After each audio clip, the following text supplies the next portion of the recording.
12 de octubre de 1492, cuando Colón llegó por primera vez a América, justo en la noche del 11 al 12 de octubre del año 1492, se dio el grito de tierra y la historia de Europa y de América cambió de manera irreversible. Así llegó Colón posteriormente al llamado Nuevo Mundo, el que había de ser uno de los viajes más trascendentales de la historia. Empezó a tomar forma el 22 de mayo de 1492, cuando llegó al puerto de Palos de la Frontera, en Huelva, una carta a los reyes católicos en la que se le ordenaba a la municipalidad contribuir con 2 embarcaciones de la expedición.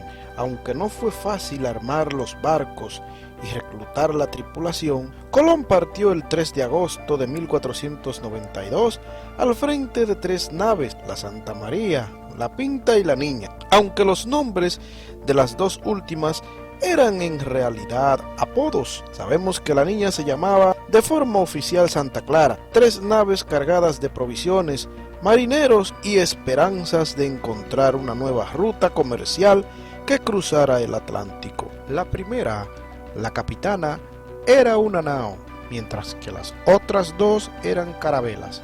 Las naos eran barcos de 3 mástiles y velas cuadradas, de tradición atlántica. Pesadas y robustas, resultaban muy aptas para las navegaciones largas. Por su parte, las carabelas eran más ligeras y maniobrables. Tenían de 2 a 3 palos que solían aparejar con velas latinas. Colón pudo conseguir la financiación para el viaje, sobre todo gracias al apoyo de Isabel la Católica, que siempre creyó en él. Por ese motivo, la expedición partía bajo la bandera de Castilla. Anteriormente, varios reinos, Portugal, Inglaterra y Francia, habían rechazado su proyecto, y de no ser porque la reina Isabel lo apoyó personalmente, tal vez tampoco habría convencido a la corte castellana. Una ruta hacia Asia. La expedición partía con la misión de encontrar nueva ruta marítima hacia Asia, de donde provenían mercancías tan preciadas como la seda y las especias. La caída de Constantinopla en manos de los otomanos en el año 1453 había cortado la vía terrestre desde Europa hacia Asia, y la ruta por mar que habían explorado los portugueses implicaban circunnavegar todo el continente africano, y aparte que era muy peligrosa y sobre todo muy larga. Los principales conocimientos de Colón sobre el viaje y las distancias que recorrían se basaban en 2 hechos, uno cierto, la esferidad de la Tierra, y el otro erróneo, el tamaño de la misma. De este modo, Cristóbal Colón pensaba que nuestro planeta tenía una circunferencia ecuatorial de unos 30.000 kilómetros, es decir, unos 10.000 kilómetros menos de lo que en realidad tiene. La llegada a un nuevo continente era algo que ni siquiera esperaba, aunque le salvó la vida a él y a su tripulación, ya que de no haber sido por eso, se habrían enfrentado a un viaje por mar con más del doble de la distancia prevista y probablemente habrían muerto antes de llegar a tocar tierra.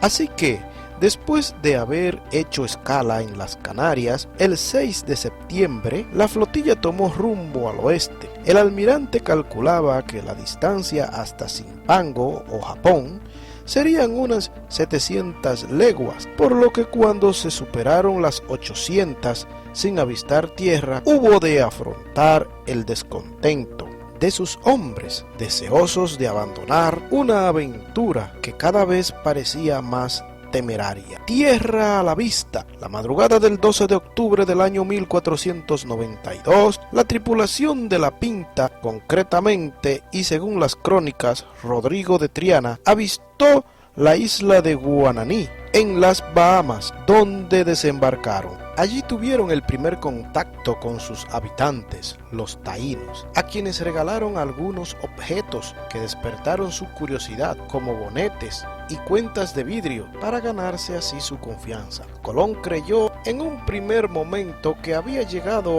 a alguna ínsula desconocida al este de la India. De ahí de llamarse indios a sus habitantes, y bautizó la isla como San Salvador. Después de abastecerse de agua y comida, el navegante siguió su periplo por la isla de este archipiélago, llegando a Cuba, a la que nombró Juana, en honor a la hija de los reyes católicos, el 28 de octubre. El 5 de diciembre llegó a Santo Domingo, isla que en adelante sería conocida como La Española y que sería el punto final de este primer viaje de Colón.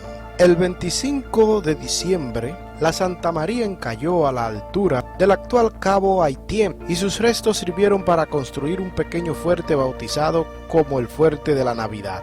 Por fin, el 16 de enero del año 1493, Colón ordenó el regreso, tras superar las Azores, y después de una breve escala en Lisboa, la Armada fondeó de nuevo en Palos de la Frontera el 15 de marzo, antes de dirigirse hacia Barcelona, donde sería recibido por los Reyes Católicos. Así terminó una osada y peligrosa aventura que abrió las puertas de América a los europeos, cambiando el mundo y la historia para siempre.